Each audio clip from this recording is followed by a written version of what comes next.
a igreja nessa noite, Senhor, te adora e declara a tua grandeza, declara, Senhor, a tua soberania, Deus, a tua força, Senhor dos exércitos, aleluia. Santo, santo é o Senhor, aleluia, aleluia, glória a Deus, amém. Boa noite, boa noite, glória a Deus. Você pode se assentar na presença do Senhor.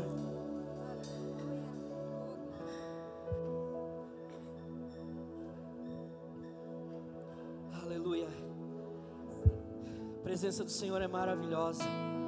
Amém? Que você possa desfrutar dessa presença e receber do Senhor tudo aquilo que Ele tem para entregar para você nessa noite. Que seu coração esteja aberto, pronto para receber do Senhor. Amém? Glória a Deus. Estamos continuando então com a nossa série Família Feliz. Se puder dar um gásinho no meu microfone, por favor. Estamos continuando então com a nossa série Família Feliz. A quarta mensagem dessa série, eu comecei falando sobre o propósito, a visão de Deus sobre a família, a perspectiva de Deus em relação à família. Depois a pastora falou sobre um lar de paz, e na semana passada o Evandro pregou falando sobre uma família com propósito. E hoje eu quero falar sobre o resgate da família. Se você quer ter uma família feliz, você precisa entender que precisa se importar com ela, e que muitas vezes nós precisamos ir em resgate da nossa família, amém? Talvez você olhe e pense que essa mensagem é uma mensagem de confronto. Talvez você vá, pastor, eu já passei por essa situação, já passei por isso aqui. Talvez você se sinta até envergonhado em alguns momentos por aquilo que a gente vai falar aqui, por aquilo que eu quero compartilhar com você.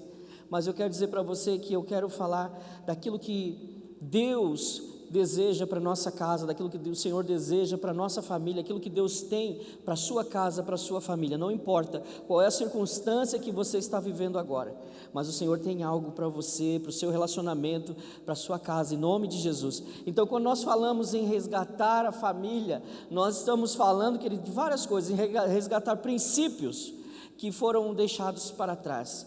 Princípios nos nossos relacionamentos, no casamento, por exemplo. O casamento foi banalizado. Por que eu digo isso? Porque é tão fácil hoje as pessoas se separarem, os casais se separarem. É tão fácil abandonar o lar, é tão fácil dar um adeus, dizer assim, não quero mais, acabou, vamos cada um para o seu lado, porque vai ser melhor assim. É tão fácil fazer isso hoje. São princípios que foram abandonados, mas Deus não deseja isso para nós. Embora muitas vezes isso aconteça, embora muitas vezes seja irremediável, embora muitas vezes seja insustentável manter um relacionamento por vários motivos, mas não é isso que Deus planejou. Não foi isso que Deus planejou. Deus não deu carta de divórcio para ninguém. Quem deu carta de divórcio foi Moisés. Jesus, ele é questionado pelos fariseus a respeito disso, lá em Mateus, e eles vão falar para Jesus, olha, por que Moisés então deu a carta de divórcio? Porque Jesus está falando assim, olha, vocês ouviram o que foi dito, o que foi ensinado, o que Deus falou, vai deixar o homem, seu pai, sua mãe, vai se unir à sua esposa, e os dois serão ambos uma só carne, serão ambos uma pessoa só. E aí eles fazem essa pergunta, então por que Moisés deu a carta de divórcio? E aí Jesus respondeu, Moisés deu a carta de divórcio por um motivo, por causa da dureza do coração de vocês, por causa da dureza do coração dos homens. Então, não é algo que Deus queria, mas a dureza de coração, a dureza do coração do homem faz com que essas coisas aconteçam. Faz com que a gente desista, faz com que famílias sejam desfeitas por causa da dureza do coração do homem. Então, querido, talvez, por isso que eu estou falando, calma. Talvez você esteja lá, pastor, mas eu passei por isso na minha vida. Não importa, Deus quer restituir, Deus quer refazer, Deus quer que você tenha um lar abençoado, uma família abençoada, uma família feliz. Amém? Deus quer isso para você. Porque Ele abençoou a família, e Deus tem um plano. Deus não criou ninguém para viver sozinho. Quando Adão estava lá sozinho no Éden, Deus olhou para ele e disse, não é bom que o homem esteja só. Não é bom que esteja só. Então nós fomos criados para viver em família, amém? Fomos criados para esse relacionamento, embora seja muito difícil, muitas vezes, embora seja muito difícil suportar, quando a gente começa a viver, conviver, e aí a gente começa a perceber os defeitos um do outro, enfim, tantas coisas vão acontecendo pelo meio do caminho, coisas que às vezes a gente pensa assim, não, isso aqui para mim não dá, eu vou acabar com tudo, e a gente esquece de um caminho que a gente precisa percorrer, que é o caminho do perdão. E todas as vezes que nós endurecemos o nosso coração, nós colocamos em risco a nossa casa, colocamos em risco a nossa família. Você sabia que em 2020, o índice de separação no Brasil, ele aumentou em 16% em relação a 2019? Aliás, 15%. Sabe por quê? Porque as pessoas começaram a conviver junto durante a pandemia. Esse foi um dos motivos de as famílias se separarem. O outro motivo foi a facilidade disso acontecer, porque agora é tudo online. A mesma internet que nos abençoa, ela também nos atrapalha muitas vezes. Também, sabe, se a gente não souber filtrar, se não souber usar, às vezes a gente troca os pés pelas mãos. E muita gente começou então a se divorciar pela internet. Ia lá, casamentos ali de 10 anos, em apenas alguns minutos eram desfeitos, por causa da facilidade que existe hoje, porque foi banalizado o casamento. E quando nós fazemos assim, o encontro de casais, como nós vamos fazer aqui no dia 12, não é apenas para ter um momento, não é apenas para promover, não é simplesmente um evento, senão a gente simplesmente ia convidar vocês, gente, vamos fazer uma caravana e vamos todos para um restaurante juntos, vamos jantar no dia dos namorados. Não, existe um propósito nisso, é por isso que nós vamos fazer isso para os casais casados, para os casais de namorados, para os noivos, amém? Então, homem, quero te dizer, aproveita, faz um grau aí com a sua esposa, fala para ela, dia 12 eu vou te levar num lugar muito bom, se prepara. E você, mulher, já começa a falar com ele, não marca nada dia 12, porque sabe como é que é homem, né? Talvez ele, por que tem dia 12? Não deixa para trás. Então participe conosco, vai ter aqui uma palavra abençoada. O pastor Nini, nosso pastor presidente, com a pastora Sara vão estar aqui ministrando, e também depois, no domingo, eles estarão aqui conosco também ministrando aqui na igreja, primeira vez daí que eles vão estar aqui conosco. Mas voltando ali, então quando nós falamos em resgatar a família, talvez muitas pessoas pensem assim, pastor, mas então tem muita gente que não vem na igreja quando a série é da família, porque acha que vai se falar só em casamento, só de casal, porque tem muita gente que acha que casamento é só, que família é só casal. Mas todas as vezes que um lar, que um casal se separa, não é apenas duas pessoas se separando, não são apenas duas pessoas se separando, mas sim, já existem ali os filhos, existem, fragmentos, pedaços das pessoas que estão envolvidas, que vão também ali sendo retirados.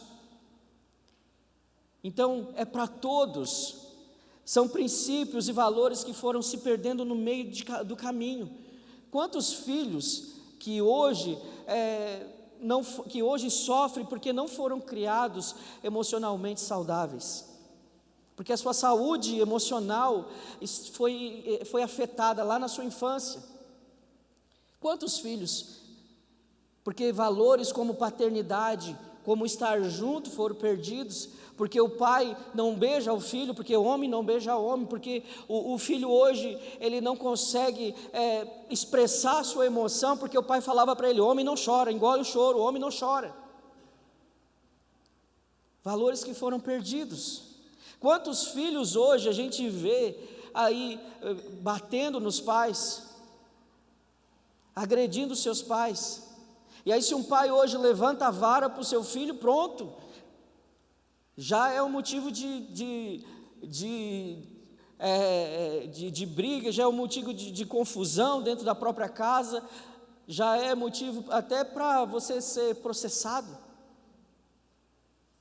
Meu Deus, se eu fosse, meu pai e minha mãe fosse processado cada vez que eles tivessem batido na gente, eles iam passar a eternidade pagando. Sério? E eu me considero uma pessoa emocionalmente saudável. Eu sou ou não sou? Sou, né? Não tem problema nenhum, não tive medo do meu pai, não tenho medo, nunca tive medo da minha mãe, eu tinha muito respeito por eles. Inclusive a gente ia lá no meio do mato buscar a vara.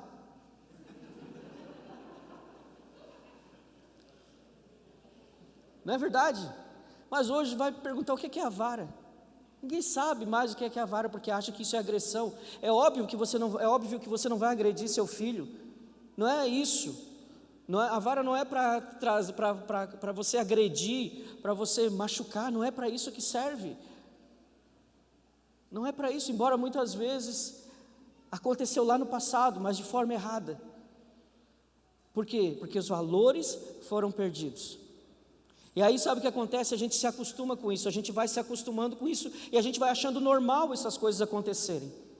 E a gente vai dizendo amém para tudo. Porque nós esquecemos dos princípios, esquecemos dos valores da palavra de Deus, aquilo que Deus deseja, aquilo que Deus planeja para a família. E se nós olharmos a palavra de Deus, se nós olharmos para a Bíblia, existem muitos conselhos em relação à família, em relação aos pais, aos maridos, às responsabilidades dos maridos, das esposas, dos filhos. Existe muito, sabe por quê? Porque Deus valoriza a família. E se Deus valoriza a família, queridos, nós precisamos também valorizar. Nós precisamos também dar esse valor para a família, porque Deus planejou a família, Deus planejou a nossa casa. Então eu quero ler com você um texto que nós já estamos lendo aqui há alguns dias, porque ele faz parte, é um texto base, 1 Timóteo no capítulo 5 e no versículo 8,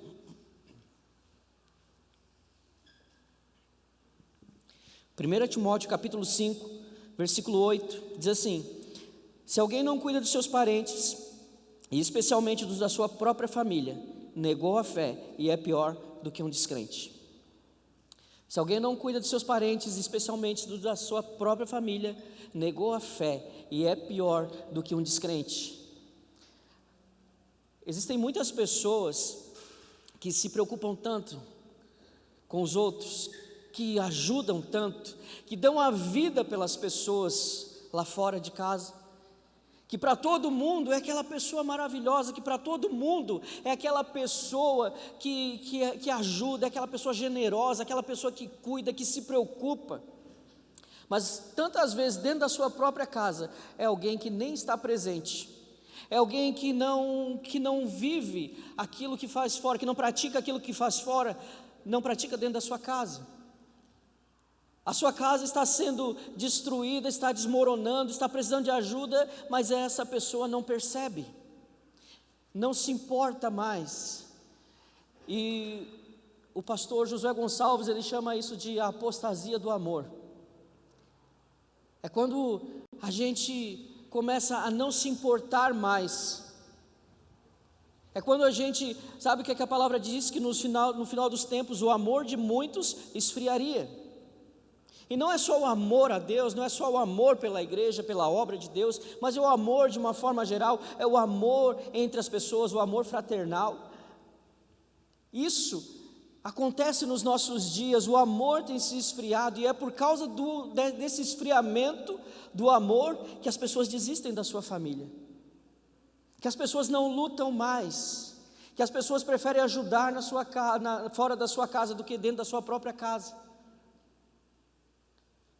Mas o Senhor, Ele quer restaurar esses valores em nós.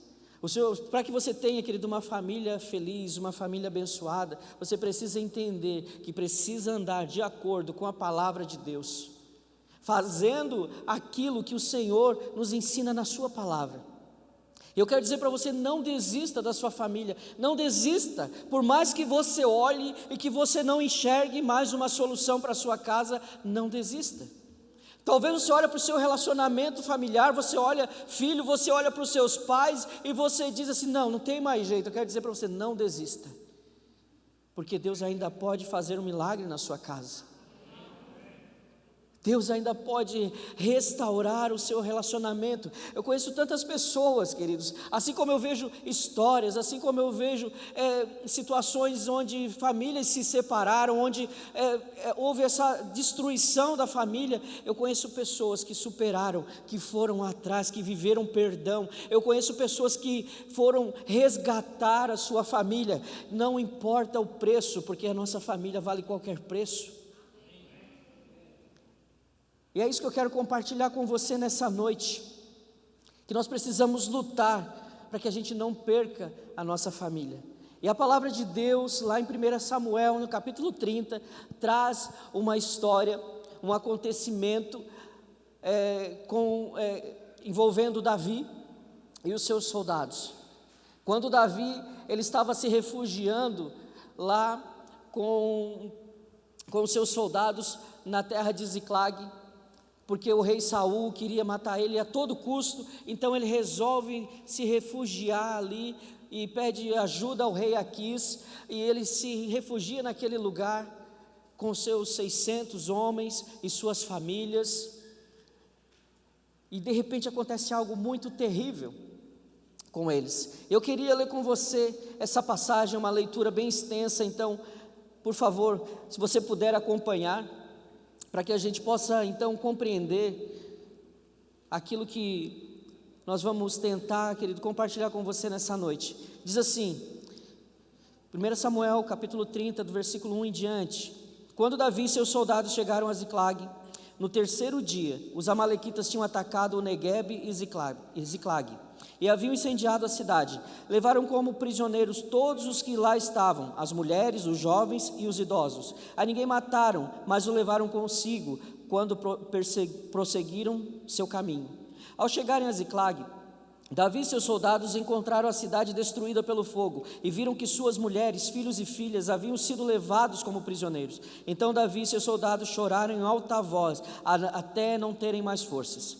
As duas mulheres de Davi também tinham sido levadas, Ainoã de Jezreel e Abigail de Carmelo, a que fora mulher de Nabal. Davi ficou profundamente angustiado, pois os homens falavam em apedrejá-lo. Todos estavam amargurados por causa dos seus filhos e filhas. Davi, porém, fortaleceu-se no Senhor, o seu Deus. Então Davi disse ao sacerdote Abiatar, filho de Aimeleque: traga-me o colete sacerdotal. Abiatar o trouxe a Davi. E ele perguntou ao Senhor: devo perseguir este bando de invasores? Irei alcançá-los? E o Senhor respondeu: persiga-os, é certo que você os alcançará e conseguirá libertar os prisioneiros. Davi e os 600 homens que estavam com ele foram ao ribeiro de Besor, onde ficaram alguns, pois 200 deles estavam exaustos demais para atravessar o ribeiro.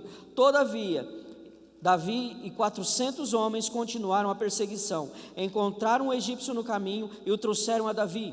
Deram-lhe água e comida, um pedaço de bolo de figos prensados e 2 bolos de uvas passas. Ele comeu e recobrou as forças, pois tinha ficado 3 dias e 3 noites sem comer e sem beber. Davi lhe perguntou: a quem você pertence e de onde vem? Ele respondeu: sou um jovem egípcio, servo de uma amalequita. Meu senhor me abandonou quando fiquei doente há 3 dias. Nós atacamos o Neguebe dos Queretitas, o território que pertence a Judá, e o Neguebe de Calebe, e incendiamos a cidade de Ziclag. Davi lhe perguntou: você pode levar-me até esse bando de invasores? Ele respondeu: jura diante de Deus que não me matarás, nem me entregarás nas mãos do meu senhor, e te levarei até eles. Quando ele levou Davi até lá, eles estavam espalhados pela região, comendo, bebendo e festejando os muitos bens que haviam tomado da terra dos filisteus e de Judá. Davi os atacou no dia seguinte, desde o amanhecer até a tarde. Nenhum deles escapou, com exceção de 400 jovens que montaram em camelos e fugiram. Davi recuperou tudo o que os amalequitas tinham levado, incluindo suas 2 mulheres. Nada faltou, nem jovem, nem velhos, nem filhos, nem filhas, nem bens, nem qualquer outra coisa que fora levada. Davi recuperou tudo. Amém? Quando você olha para essa história, quando nós olhamos para essa história aqui, a gente fica, uau! Davi, ele tinha saído para guerrear juntamente com os filisteus, porque ele estava lá com o rei Aquis, e ele queria ser aprovado, e ele queria poder ter a confiança daquele rei. Mas por outro lado ele sabia que tinha que lutar contra o exército de Israel, e por uma provisão de Deus, os chefes, os líderes daqueles exércitos filisteus falaram que não queriam que Davi fosse, porque ele poderia se voltar contra eles. Então eles dispensam Davi e seus 600 homens, e esses voltam para casa.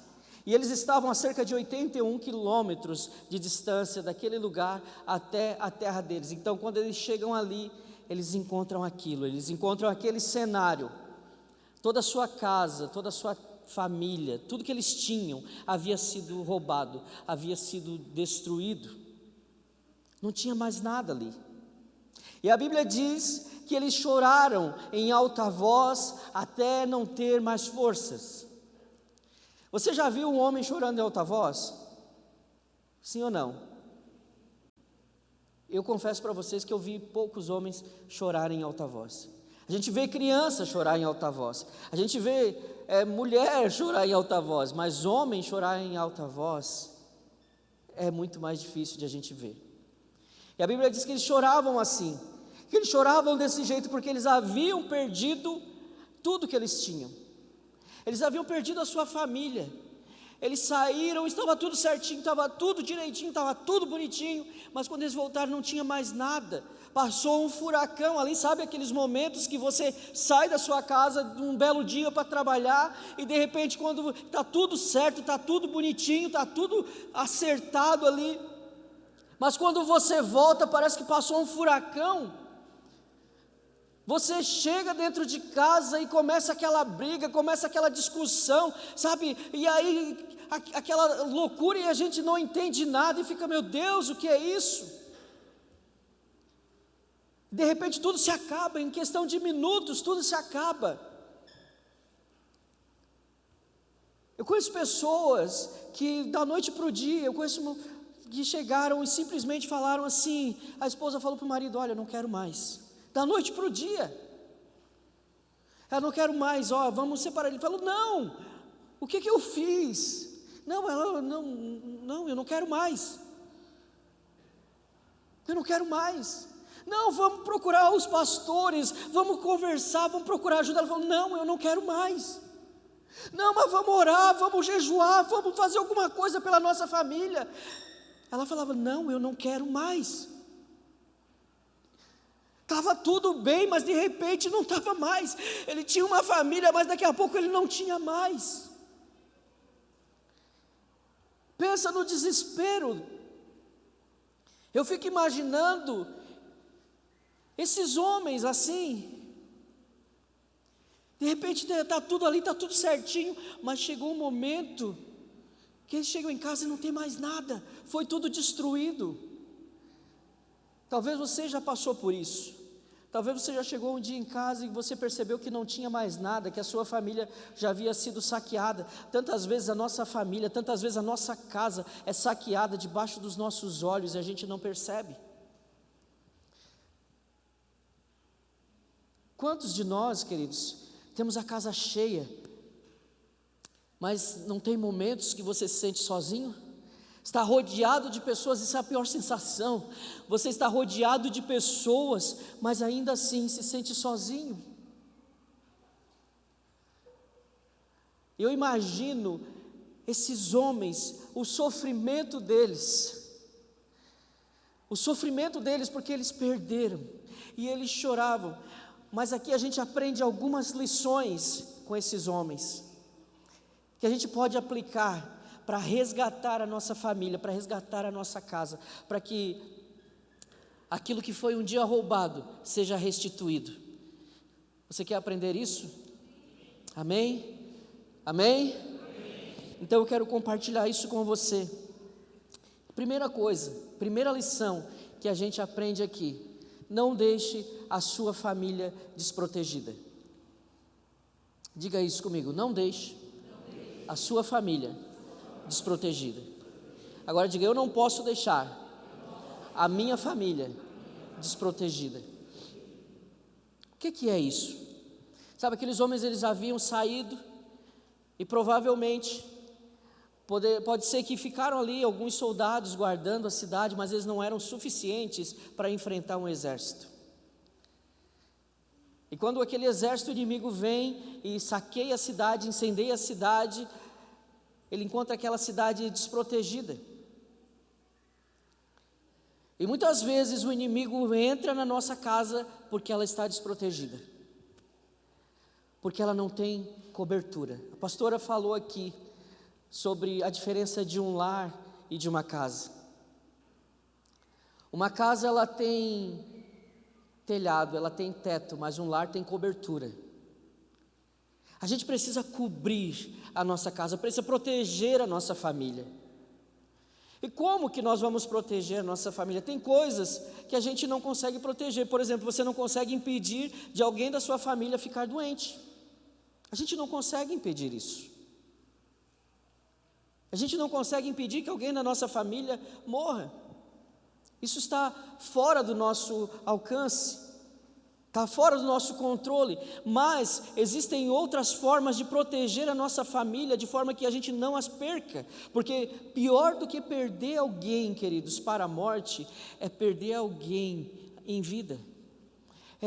Sabe, aquela pessoa que estava agora com você, agora não está mais, aquela pessoa que estava dentro da sua casa. Eu não estou falando apenas de casais, eu estou falando de filhos. Quantos filhos não veem a hora de sair de casa?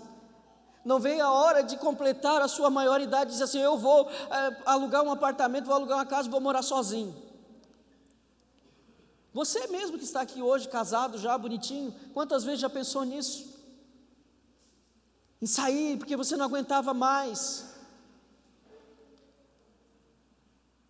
Sabe, muitas vezes a nossa casa, a nossa família, ela está desprotegida, porque a gente não consegue cuidar como é para cuidar. O marido, ele não consegue mais olhar para a esposa, ele não consegue mais perceber o olhar triste dela, ou a esposa não consegue mais perceber o olhar triste do marido, está faltando alguma coisa, ou dos filhos. Quantos filhos estão sofrendo nos seus quartos trancados, e a gente pensa que está tudo bem, mas eles estão lá, sabe, se cortando tantas vezes, estão lá trancados no seu quarto, porque se sentem desprotegidos, e aquele lugar é o seu único lugar de refúgio, porque não tem a proteção dos seus pais. Sabe por quê? Porque a gente parou de olhar para os lados, a gente parou de olhar para a nossa família, a gente parou de olhar, querido, para os nossos, aqueles que estão dentro da nossa casa, e às vezes, sabe para onde que a gente está olhando? Para nós mesmos, só para os nossos interesses. E quando isso acontece é perigoso, porque a nossa casa, a nossa família fica desprotegida. E aí quando o inimigo entra num lugar, numa casa desprotegida, o que ele vai fazer? Ele vai saquear, ele vai levar, porque está desprotegido. Não existe resistência,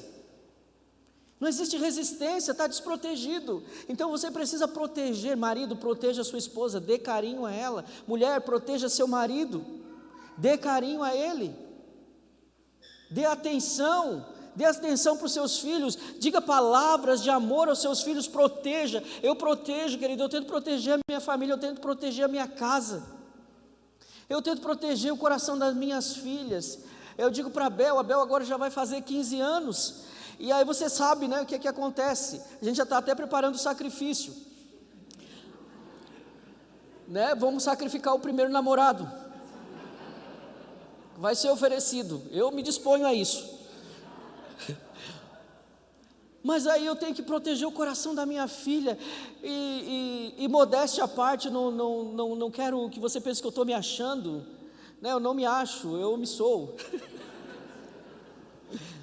mas eu não quero que você pense, o pastor está se achando, não, sabe, eu falo para minha filha, precisa arrumar um homem que seja melhor do que o papai. E aí, hoje de manhã eu falei isso, ela estava aqui, e aí hoje à tarde ela assim, papai, ela me chama de papai ainda, coisa linda, né? E ela fala, papai, porque quando ela chama de pai eu nem respondo, ela fala, papai, eu achei tão legal aquilo que tu falou, é verdade. Aí eu falei para ela, filha, eu sou um bom pai para ti, Tu é o melhor pai. Sabe por que eu faço isso? Eu estou tentando mostrar para ela um padrão de homem. Quando eu digo isso para ela, filha, você tem que casar com um homem melhor do que o seu pai, do que o teu pai. Achar um homem melhor do que eu. E eu vou dizer para os gavião aí, vou ter que pedalar, meu amigo.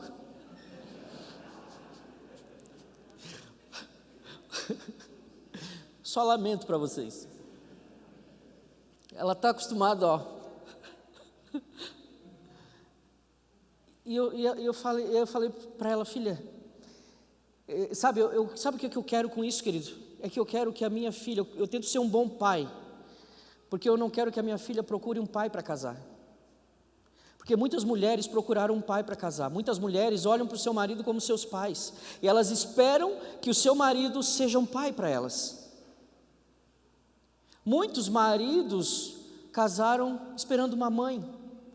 Outros nem se desligaram da sua casa, da sua mãe, continuam lá debaixo da saia da mamãe. O filhinho da mamãe. Sabe, é proteger a nossa casa. Proteger, sabe, eu tento me cuidar o máximo, eu tento falar para ela palavras que demonstrem o meu amor a ela, para que ela não tenha dúvida, para minha esposa, que ela não tenha dúvida de que eu a amo, para quando o miserável aparecer por aí tentando, porque ele vem. Você está lá no seu trabalho e o miserável vem. Pensa que não? Isso acontece, a gente ri, mas isso é real. E aí, se a nossa casa está desprotegida, é presa fácil. Então nós precisamos aprender a proteger a nossa casa, mesmo que você não esteja, a sua presença está ali. Amém? Segunda coisa que a gente vai aprender aqui com eles: a sua família precisa ter valor, a sua família tem valor. Diga assim: a minha família tem valor. Se você está com alguém da sua família, olhe para essa pessoa e diga: você tem valor.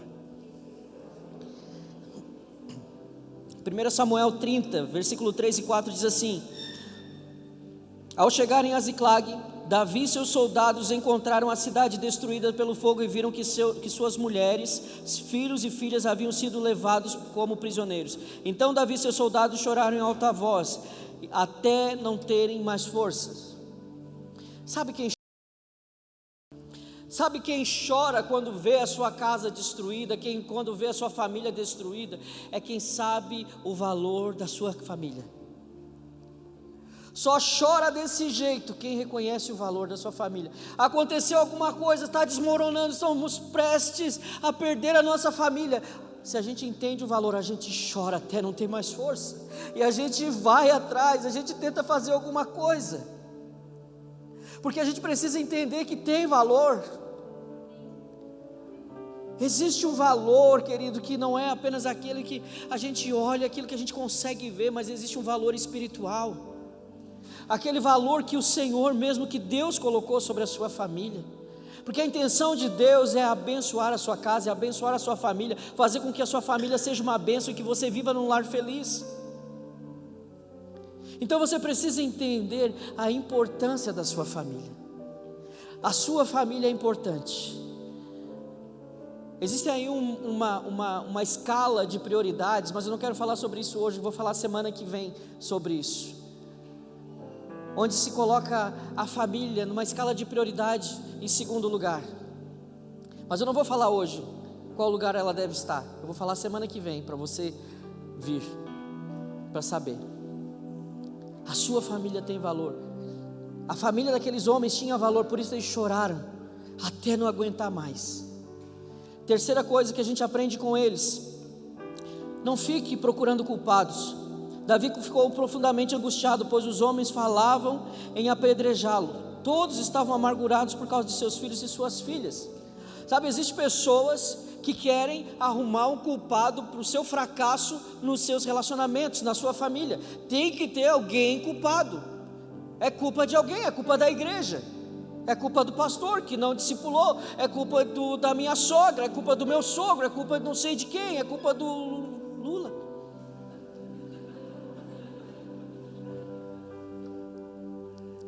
A gente quer achar um culpado para tudo.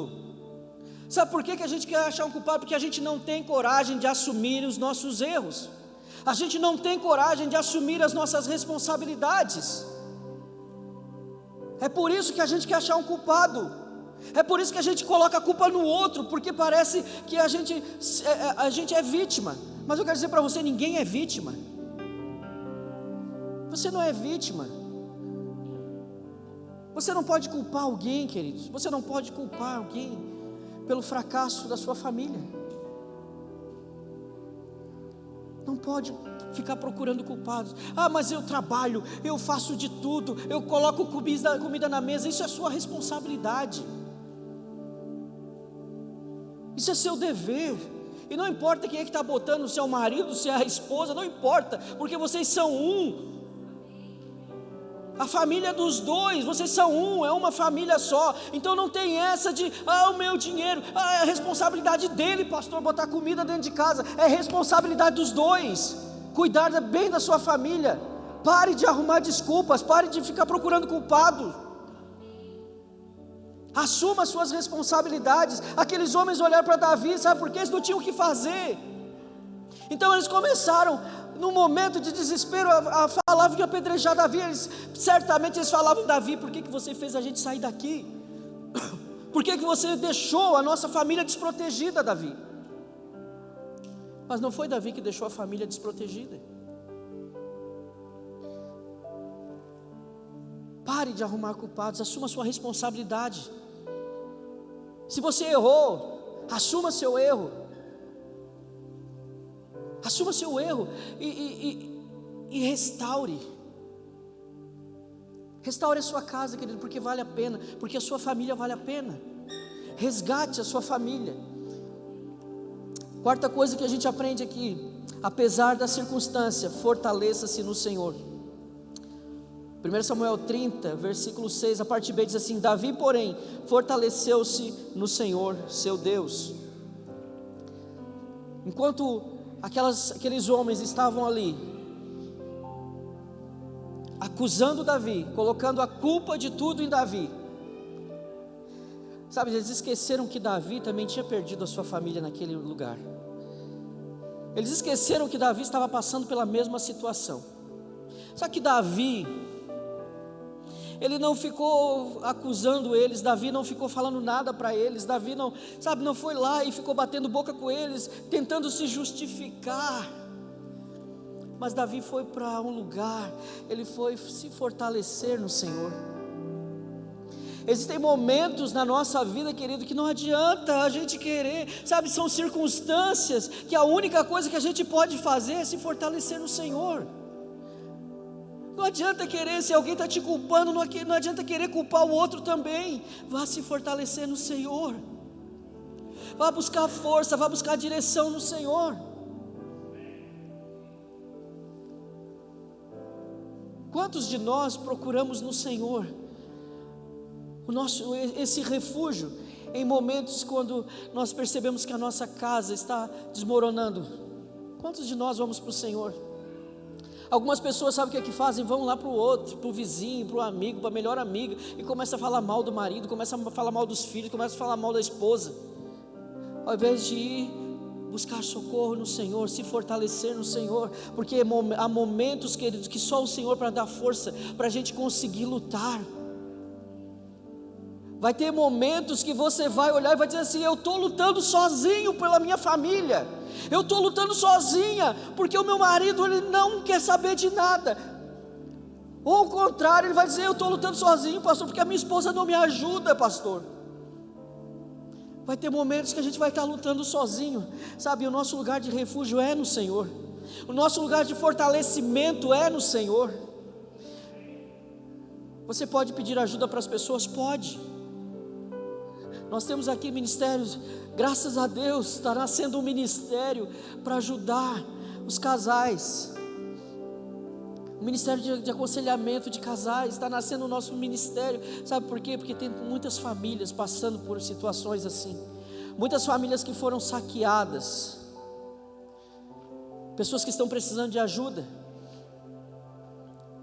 Então busque, querido, Vá no Senhor se fortalecer, sabe? Não fique falando mal, não fique por aí denegrindo a imagem da sua família, mas vá para o Senhor. Mesmo que esteja sozinho, não desista, continue.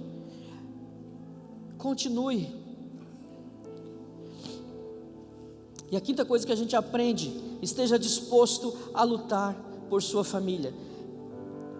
Então Samuel disse ao sacerdote Abiatar, filho de Aimeleque: traga-me o colete sacerdotal. Abiatar o trouxe a Davi, e ele perguntou ao Senhor: devo perseguir este bando de invasores? Irei alcançá-los? E o Senhor respondeu: persiga-os, é certo que você os alcançará e conseguirá libertar os prisioneiros.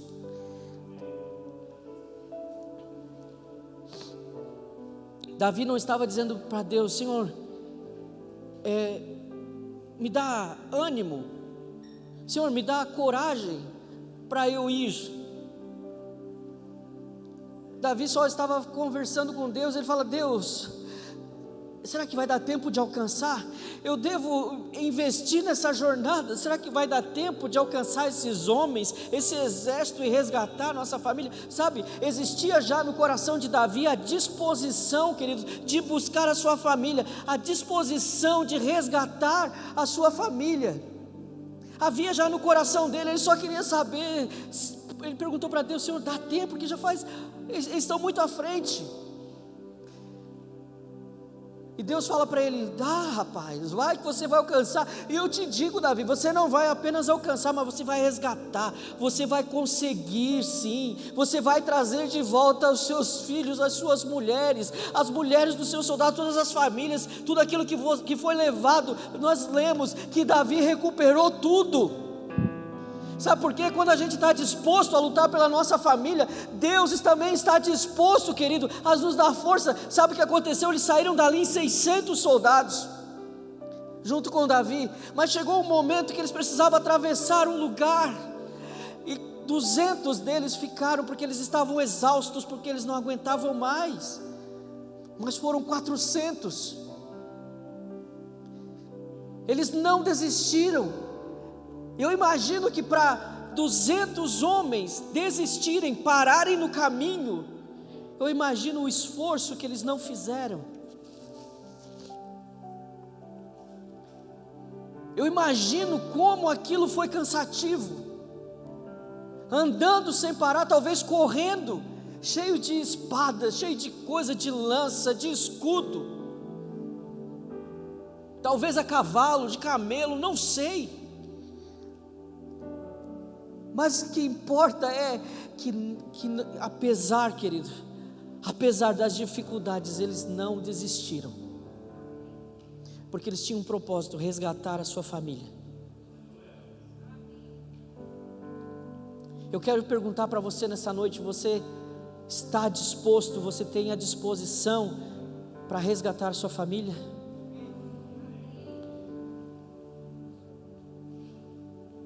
Será que quando isso chegar na sua porta, porque talvez um dia chegue,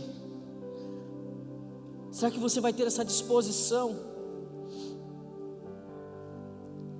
Eu quero dizer para você: fortaleça-se no Senhor, sabe? Se coloque a caminho, diga para Deus: Deus, eu tenho disposição, eu quero resgatar minha família. Senhor, será que dá tempo? Deus vai dizer assim: claro que dá tempo. Sabe por que dá tempo? Porque eu liberei uma palavra lá no começo, de que eu quero abençoar as famílias, todas as famílias da terra, e todas, querido, está incluída a sua família, está incluída a nossa família, a nossa casa. Nós já passamos por momentos de dificuldade, de tempestade, onde foi preciso sair para resgatar, se colocar a caminho, se esforçar para ver o resgate, para ver a restauração, porque um dia chega na porta, e não adianta a gente fazer as coisas tão bem fora. Nenhum sucesso, querido, nenhum sucesso justifica a perda da nossa família, nenhum sucesso. Faça tudo que estiver ao seu alcance, faça tudo que você puder, e quando faltar em força, vá buscar força no Senhor, mas não desista, porque o Senhor quer abençoar a sua casa, Deus quer te dar uma família feliz. Deus quer que você seja a referência, que a sua família seja a referência e seja a bênção para outras famílias. Em nome de Jesus, fique de pé, por favor.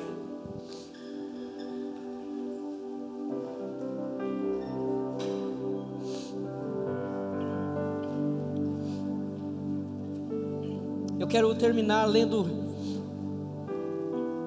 o mesmo versículo que nós começamos a ler no começo.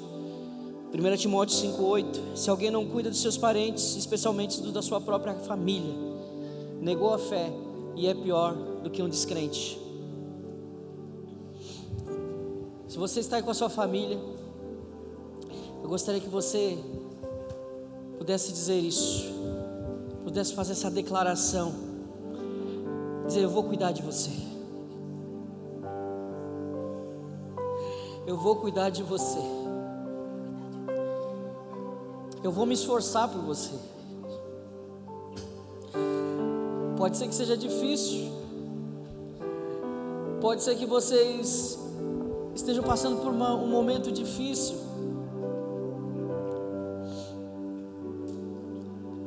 mas eu quero dizer, vale a pena, vale a pena.